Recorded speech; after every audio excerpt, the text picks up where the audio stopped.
Fala pessoal, hora de falar sobre um dos temas que eu mais gosto aqui no canal, além de convocação, acho que isso aqui é uma das paradas que eu mais curto falar aqui no canal, que é sobre escalação, esquema tático, como o time pode jogar sob o comando de Ancelotti. Então, qual a minha ideia nesse vídeo? A gente vai trazer aqui um pouco das ideias do Ancelotti, o que a gente pode esperar do Brasil com ele no comando, as variações, os esquemas táticos possíveis, as escalações possíveis, quando tiver todo mundo em forma, qual que é a escalação ideal, qual eu imagino sendo e qual é a minha escalação favorita entre todas. Então vou tentar abordar tudo isso logo depois da vinheta. Primeiro, é importante ressaltar que o Ancelotti é um cara muito camaleão, digamos assim. Ele não tem uma escalação ou uma formação preferida. Eu imagino muito que ele vai rodar o esquema da seleção brasileira de acordo com as peças que ele tiver, de acordo com os jogadores que ele estiver à disposição. Então, acho que isso, para um contexto de seleção que você tem poucos dias para treinamento, isso é muito importante, é fundamental para que o Brasil não fique preso a um único sistema, e a gente já viu em outras seleções, em outros times vitoriosos, que isso é muito importante, você ter a ideia de conseguir colocar os melhores jogadores no esquema que eles melhor se adaptem. E qual seria então o estilo de jogo do Ancelotti dentro disso? É a mesma coisa, assim como ele não tem um esquema tático favorito, ele não tem um estilo de jogo muito característico. Ele diz que ele varia muito de ano para ano, cada time joga de uma forma, tem times na carreira dele que foram mais propositivos e outros nem tanto, mas em um contexto geral, não esperem um time, digamos assim, a la Guardiola, que vai ficar com a bola o tempo inteiro, que pretende ser aquele time do abafa na saída de bola, que ele perde e pressiona o tempo inteiro. Não é o estilo do Ancelotti. Ele é um técnico um pouco mais conservador nesse sentido. Não é que a gente vai ter a seleção jogando com linhas baixas, na retranca, longe disso. Mas em muitas vezes vai ser natural que o Brasil não fique com a bola, e até porque com o Real Madrid mesmo, ele ganhou vários e vários jogos com o time sem ter aquela pressão toda, o time muito no contra-ataque. Claro que em alguns momentos, a gente vai lembrar de alguns jogos aqui que o Real Madrid pressiona muito, mas muitas vezes é em questão de precisar do resultado. Por exemplo, o Real Madrid tá perdendo, ele se lança ao ataque. Então, de início, a gente pode esperar uma seleção um pouco mais padrão, digamos assim, nem tão ofensiva, nem tão defensiva, com jogadores que têm muita liberdade para tomar as próprias decisões. A gente via muito isso no Real Madrid, como o Ancelotti ele dá liberdade para os jogadores circularem em campo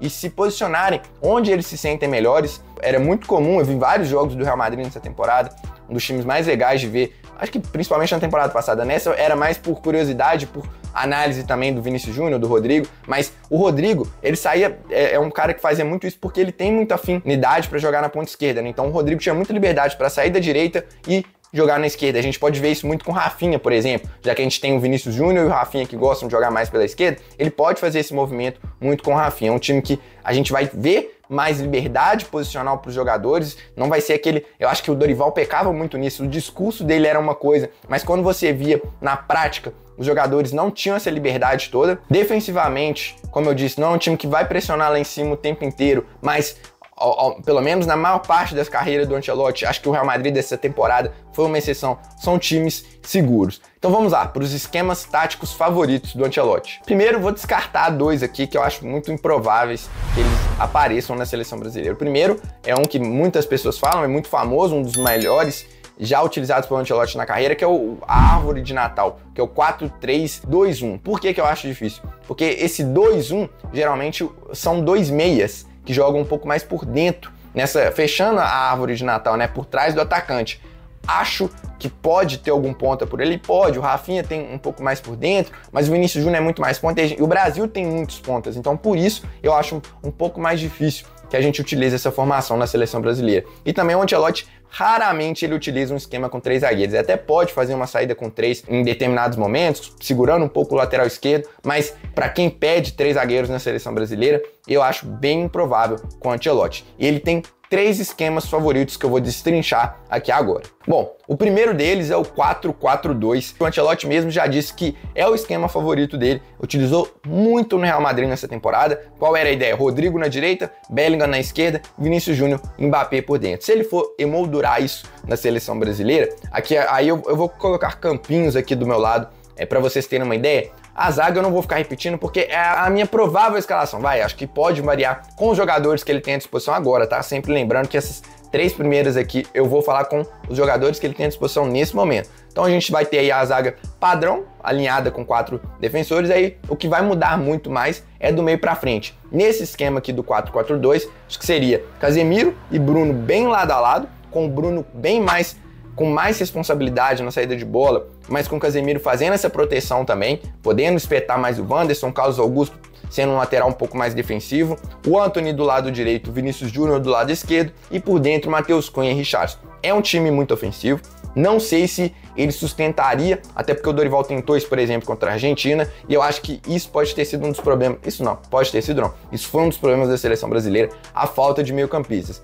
Qual que seria uma solução para isso? Você colocar o Gerson ou o Andréas Pereira no lugar do Richarlison. E com isso, o Vinícius Júnior se tornaria um segundo atacante e um desses meias se tornaria o meia pela esquerda. E aí eu acho que fica até mais fácil com a entrada do Rafinha, porque o Rafinha está suspenso no primeiro jogo, por isso que eu tô colocando o Antony aqui na primeira escalação, mas o Rafinha obviamente é titular desse time. E aí o que a gente pode imaginar então com todo mundo à disposição dentre os convocados? O Rafinha saindo da ponta esquerda, o Vinícius Júnior como segundo atacante, ao lado ou do Matheus Cunha ou do Richarlison, o Gerson fazendo esse meia pela direita, sendo um cara de um pouco mais de apoio, que pode fechar mais a linha, que tem mais poder de marcação do que os pontas. Acho que a gente pode imaginar isso numa seleção brasileira, esse 4-4-2, mas como eu disse, não acho que é a tendência de momento. O Ancelotti disse: o Brasil vai jogar como um Real Madrid, mas o da temporada passada. E como o Real Madrid da temporada passada jogava? Muito no 4-3-1-2. E foi aí que o Vinícius Júnior se transformou em um segundo atacante. Era o Bellingham por trás do Vinícius Júnior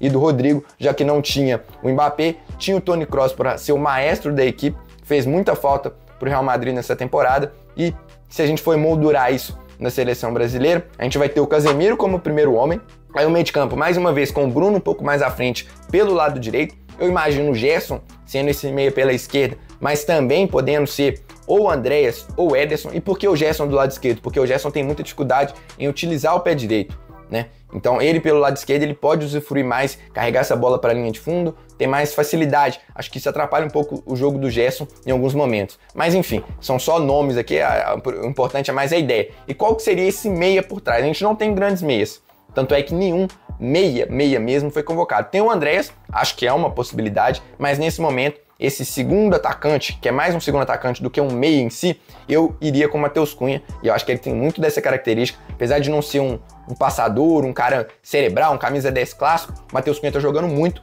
e pode fazer essa função por trás dos dois atacantes, que seriam Vinícius Júnior e Antony, depois Rafinha, ou no primeiro momento pode ser Vinícius Júnior e Richarlison, acho que faz até mais sentido, porque o Antony não tem muito essa característica de ser um segundo atacante, né? Então, essa aqui é a minha aposta para o começo de trabalho do Ancelotti, já que ele falou que vai começar com uma formação parecida com a do Real Madrid da temporada passada. O Brasil está precisando de sustentação no meio de campo, não tem o Rafinha nesse primeiro jogo. Eu acho que muito que pode ser essa ideia aqui, com Matheus Cunha por trás de Vinícius Júnior e provavelmente o Richarlison, ou depois o Antony e depois o Rafinha. Acho que vai ser a ideia inicial do Ancelotti aqui na seleção brasileira. Mas não descarto também o 4-3-3. E aí a ideia é mais ou menos a mesma, só que os meio-campistas não vão mudar. Os 3 alinhados, só que aí, ao invés de você ter um meia por trás dos atacantes, você vai abrir os 2 pontas, e eu acho que faz muito sentido também, porque você tem vários pontas de qualidade, né? Antony, Rafinha, Vinícius Júnior, Gabriel Martinelli, Savinho, Igor Paixão, vários jogadores que podem atuar nessa faixa, o Estevão também, que esqueci de citar, então faz sentido. Principalmente nesse primeiro jogo, que você não tem um Rafinha, você tem um Antony que é bem mais ponta do que o Rafinha, pode ser que seja uma alternativa, o Antony pela direita, o Vinícius Júnior pela esquerda. Aí eu acho que o Richarlison sai na frente do Matheus Cunha, porque já que você vai abrir os pontas, é melhor você ter um cara mais de área do que o Matheus Cunha, porque o Matheus Cunha não é um centroavante, ele é mais um falso 9, um segundo atacante. Então acho que é bem possível também essa formação tática. Talvez no primeiro jogo, sem o Rafinha, possa até fazer mais sentido, então eu fico muito entre esse 4-3-1-2 e o 4-3-3, sendo que eu acho que quando o Rafinha tiver à disposição, a gente vai ver esse 4-3-1-2, 4-1-2. E antes de te falar qual seria a minha escalação ideal com todos à disposição e qual eu imagino que o Ancelotti vai usar, peço a sua inscrição, se você é novo por aqui, para você receber mais conteúdo sobre a seleção brasileira, e peço também que você deixe o seu like, que é muito importante para o YouTube recomendar esse vídeo para mais pessoas, assim como o IPAR, que tem lá perto dos comentários, é fundamental para o crescimento do canal. Quando você faz isso, você me ajuda muito. Então bora lá, visando aqui, e aí gente, não se apeguem muito a nomes, porque é difícil prever exatamente como vão estar os jogadores, se todos os jogadores aqui vão estar à disposição ou não até a Copa de 2026, mas eu pensei aqui em 3 formações com todos à disposição.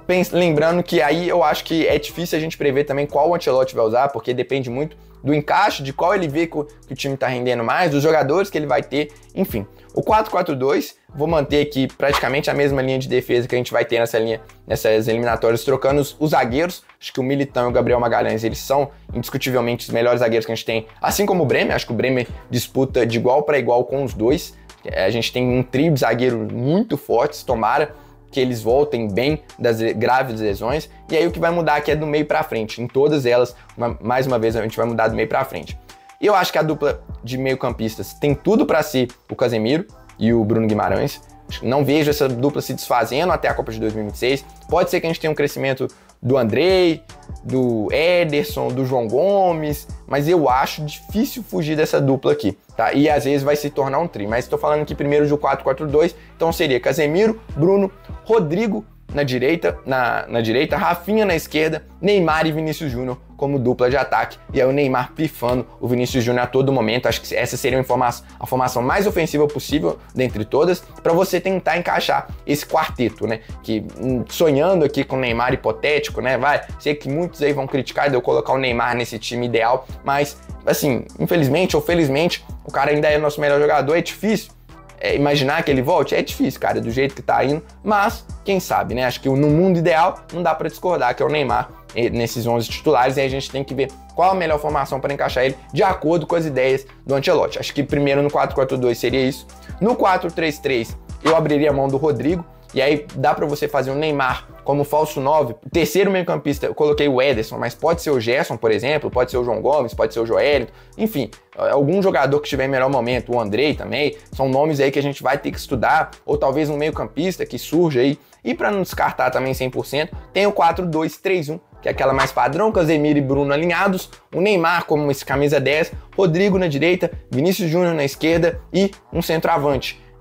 Ou o Rafinha na direita, o Vinícius Júnior na esquerda e um centroavante. Só que por que eu acho difícil esse 4-2-3-1? Porque hoje a gente não tem um centroavante voando. Se o Richarlison melhorar, se o Endrick tiver mais espaço no Real Madrid, enfim, depende muito da evolução de alguns jogadores, mas eu não imagino a gente fugindo muito disso. Lembrando que falta apenas um ano para a Copa do Mundo, então já tá afunilando. Esse time que eu tô falando aqui, não imagino que vai ter pouquíssimas alterações. Acho que a lateral esquerda tá encaminhando para ser o Carlos Augusto, Alexandro, talvez Caio Henrique, talvez o Beraldo surja por ali. Na lateral direita acho difícil também fugir muito de Wanderson e Wesley, a não ser que o Ian Couto dê um salto muito grande. No meio de campo, Casemiro e Bruno é a dupla que provavelmente vai se encaixar, e a gente tem o Vinícius Júnior e o Rafinha como titulares absolutos no ataque. Então vai depender muito desses outros encaixes, mas a expectativa é muito alta. Tô muito curioso para ver o que o Ancelotti vai trazer para a seleção brasileira e, claro, quero saber a opinião de vocês. Qual esquema vocês acham que o Ancelotti vai usar na seleção brasileira e qual é o favorito de vocês? Deixa aí a escalação de vocês com o esquema tático. Quero saber a opinião de todos aí. E não se esqueçam mais uma vez de deixar o like e se inscrever no canal. Eu fico por aqui, um abraço e até a próxima.